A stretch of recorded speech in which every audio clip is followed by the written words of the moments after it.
Kembali bersama saya Suci Nisa menemani pagi Anda dengan sejumlah berita pilihan dari tim redaksi Kompas TV Jambi.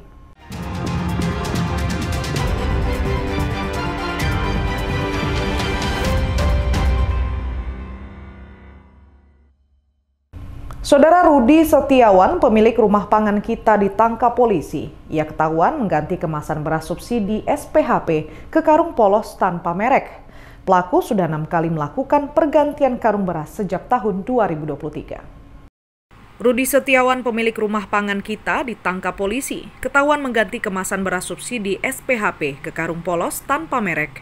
Pelaku sudah 6 kali melakukan penggantian karung beras sejak tahun 2023. Modus pelaku adalah setiap mendapat pasokan beras SPHP dari Bulog, langsung memindahkan isinya ke karung polos tanpa merek ukuran 5 kg, 10 kg, dan 20 kg. Beras tanpa merek itu dijual ke warung dengan harga Rp12.600 per kilogram. Pelaku meraup keuntungan Rp1.000 per kilogram. Dari hasil pengungkapan, polisi menyita 1 ton lebih beras SPHP. Sebagian sudah berganti karung dan sebagian masih dalam kemasan asli.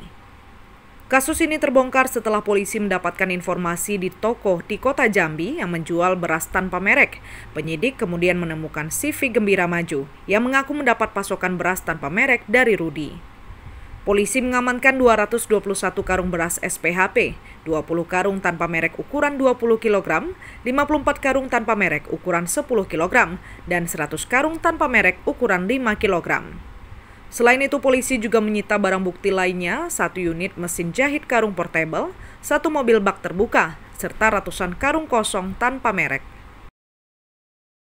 Setelah dilakukan interogasi, pemilik usaha dengan inisial J mengaku bahwa beras tersebut didapat dari saudara RS, di mana RS ini adalah salah satu rekanan atau yang memiliki RPK rumah pangan kita, Pak ya, rumah pangan kita yang adalah rekan dari Bulog, di mana beras tersebut memang dia dapat dari Bulog.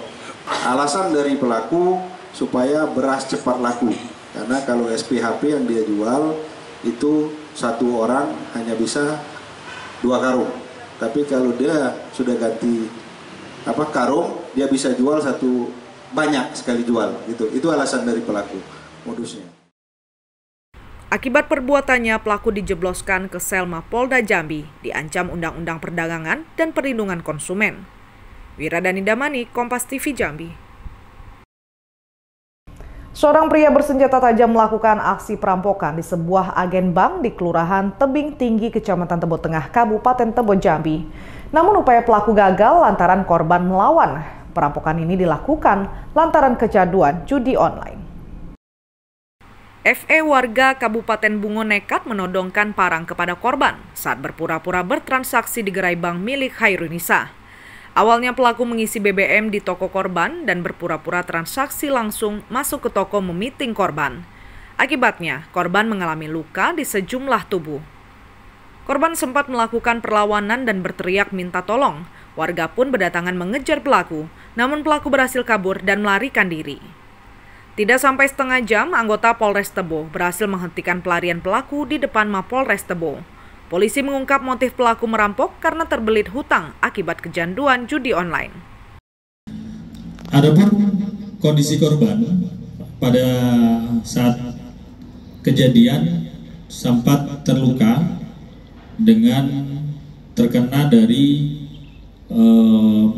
sajam yang dibawa oleh yang bersangkutan karena berusaha untuk melepaskan diri dari rangkulan dari tersangka. Jadi memang dari Polres Tebo kita selalu melatihkan personel untuk siaga apabila ada segala kejadian, dan alhamdulillah setelah mendapatkan informasi dari anggota yang memang kebetulan lagi ada di TKP, kemudian dari personel yang melakukan piket bergegas untuk merespon informasi yang ada, dan alhamdulillah berhasil untuk dilakukan pengamanan terhadap tersangka. Atas perbuatannya, pelaku dijebloskan ke sel Mapolres Tebo, dijerat pasal 365 KUHP tentang pencurian dengan kekerasan serta Undang-Undang Darurat tentang senjata tajam. Wiradani Damani, Kompas TV Jambi. Saudara mantan Gubernur Bengkulu Rohidin Mersyah divonis 10 tahun penjara kasus gratifikasi dan pemerasan untuk Pilkada tahun 2024 lalu. Vonis yang diberikan hakim lebih berat dari tuntutan jaksa. Mantan Gubernur Bengkulu Rohidin divonis 10 tahun penjara akibat kasus gratifikasi dan pemerasan untuk Pilkada tahun 2024 lalu. Vonis yang diberikan hakim lebih berat dari tuntutan jaksa. Vonis yang dibacakan majelis hakim, Rohidin, mantan Gubernur Bengkulu, terbukti melakukan tindakan melawan hukum, memanfaatkan jabatannya sebagai gubernur untuk menguntungkan dirinya sendiri dengan memeras kepala OPD. Vonis yang diberikan hakim terhadap Rohidin ini lebih berat dari tuntutan jaksa sebelumnya selama 8 tahun penjara dan denda 700 juta rupiah. Tidak hanya itu, seluruh aset milik Rohidin Mersyah juga disita dan dikembalikan ke negara untuk mengganti kerugian dari korupsi yang dilakukannya, serta hak politiknya dicabut hingga 2 tahun. Selain Rohidin Mersyah, mantan Sekda Isnan Fajri juga divonis 7 tahun penjara dan denda 500 juta rupiah, lebih berat dari tuntutan jaksa sebelumnya, dan Efriansyah yang merupakan ajudan Rohidin Mersyah divonis 5 tahun penjara. Menjatuhkan pidana kepada terdakwa Rohidin Mersyah dengan pidana penjara selama 10 tahun dan pidana denda sebesar 700 juta rupiah dengan ketentuan apabila tidak dibayar maka diganti dengan pidana kurungan selama 6 bulan. Pasca divonis lebih berat, Rohidin Mersyah menerima putusan yang diberikan hakim dan akan pikir-pikir terlebih dahulu apakah akan mengajukan banding atau tidak. Kalau banding kita lihat situasinya. Saya kira soal banding, soal panjang hukuman tidak jadi persoalan. Yang penting itu dalam keputusan itu kebenaran terungkap dan keadilan kita dapatkan.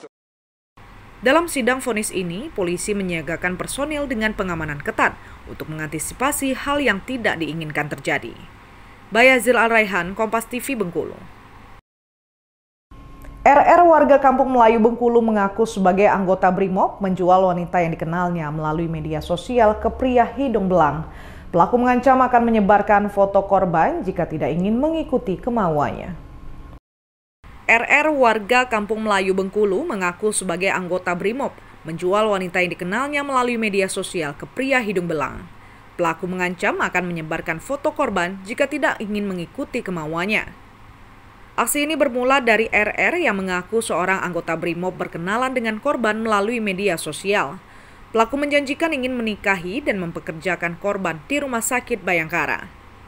Setibanya di Kota Bengkulu, korban kemudian langsung diajak pelaku ke eks lokalisasi dan diminta melayani pria hidung belang di wilayah tersebut. Sempat menolak, namun korban pasrah usai pelaku mengancam akan menyebarkan foto dan video korban jika tak mengikuti kemauannya. Selama 10 hari, korban disekap di lokasi tersebut hingga berhasil keluar dan melaporkan kejadian yang menimpanya ke pihak kepolisian. Pelaku ini sudah menjanjikan korban akan dinikahi sama pelaku. Jadi bertemulah antara korban dan pelaku itu di Simpang Skip. Dan sebelumnya juga si pelaku ini menjanjikan korban itu dipekerjakan di Rumah Sakit Bayangkara. Namun bukan di Rumah Sakit Bayangkara dan nyatanya korban ini dibawa ke prostitusi, tempat prostitusi yang berada di Pulau Bayi. Modus seperti ini sudah beberapa kali dilakukan pelaku. Sebelumnya ia juga sempat mengelabui korbannya dengan mengaku sebagai oknum TNI. Atas perbuatannya, pelaku kini terancam kurungan penjara hingga 12 tahun. Bayazil Al-Raihan, Kompas TV, Bengkulu. Saudara Jaksa KPK menghadirkan 5 orang saksi sidang kasus suap ketok palu, rancangan anggaran pendapatan dan belanja daerah RAPBD Provinsi Jambi tahun anggaran 2016-2017 dengan terdakwa Sulianti, mantan anggota DPRD Provinsi Jambi periode 2014-2019. Sidang suap ketok palu RAPBD Provinsi Jambi tahun anggaran 2016-2017 kembali digelar pada Rabu 27 Agustus 2025 di Pengadilan Tipikor Jambi. Sidang dipimpin oleh Ketua Majelis Hakim Domingus Silaban beragendakan pemeriksaan saksi-saksi. Jaksa KPK menghadirkan 5 orang saksi merupakan mantan anggota Dewan Provinsi Jambi periode 2014-2019 yaitu Sofian Ali, Zainal Abidin, Effendi Hatta, Nur Hayati, dan Arahmat Eka Putra. Jaksa KPK mempertanyakan keterlibatan terdakwa Sulianti dalam kasus suap ketok palu RAPBD. Para saksi dalam keterangannya membenarkan bahwa terdakwa juga pernah menerima uang dengan nominal 100 juta rupiah, diklaim sebagai uang ucapan terima kasih dari Gubernur Jambi kepada Dewan karena telah mengesahkan RAPBD. Hari ini kan kita menghadirkan 5 orang saksi, itu ada Pak Jenderal Ajudin, Pak Effendi Hatta, Bu Nur Hayati, yang semuanya dari Demokrat, kemudian ada Pak Ahmad Eka Putra dari PKS, dan satunya Pak Sofyan Ali dari PKB. Pada dasarnya setelah kita dengar keterangan saksi-saksi tadi, pada dasarnya mendukung dakwaan kami ya. Dan tadi juga sudah dipertegas oleh Majelis Hakim juga untuk menyelesaikan kembali, dan saksi-saksi tersebut keterangan sangat bagus dan mendukung dakwaan. Untuk hadir yang kesaksian hari ini yang masih dalam tahanan adalah Ibu Nur Hayati, sedangkan yang lainnya sudah keluar dari tahanan. Sidang akan kembali digelar pada Selasa 16 September dengan agenda saksi dan Jaksa KPK telah menyiapkan 5 orang saksi. Ratnasari, Kompas TV Jambi. Tim Reskrim Polres Bengkulu menangkap Suwandi warga Kabupaten Muko-Muko Bengkulu, pelaku pencuri seekor sapi milik peternak di wilayah tersebut. Saat ditangkap di rumahnya, tidak ada perlawanan dari pelaku. Tim Reskrim Polres Bengkulu menangkap Suwandi warga Kabupaten Muko-Muko Bengkulu, pelaku mencuri seekor sapi milik peternak di wilayah tersebut. Saat ditangkap di rumahnya, tidak ada perlawanan dari pelaku. Pencurian ternak dilakukan pada awal Agustus 2025 lalu. Saat itu korban meninggalkan sapi miliknya di perkebunan, namun saat dicek keesokan harinya, sapi tersebut sudah hilang. Korban yang sempat mencari menemukan sapi miliknya sudah terpotong dan menyisakan sebagian dari badannya, hingga akhirnya melaporkan kejadian tersebut ke pihak kepolisian. Kita membantu Polres Muko-Muko dalam kasus pengungkapan dan penangkapan terkait dengan terduga pelaku yang melakukan pencurian ternak. Nah, karena berhubung yang bersangkutan pelaku ini berada di wilayah hukum Polres Bengkulu, jadi kita melakukan penangkapan tersebut. Di mana ditangkap? Usai ditangkap, pelaku langsung dibawa ke Polres Muko-Muko untuk proses penyidikan lebih lanjut. Bayazil Al-Raihan, Kompas TV Bengkulu.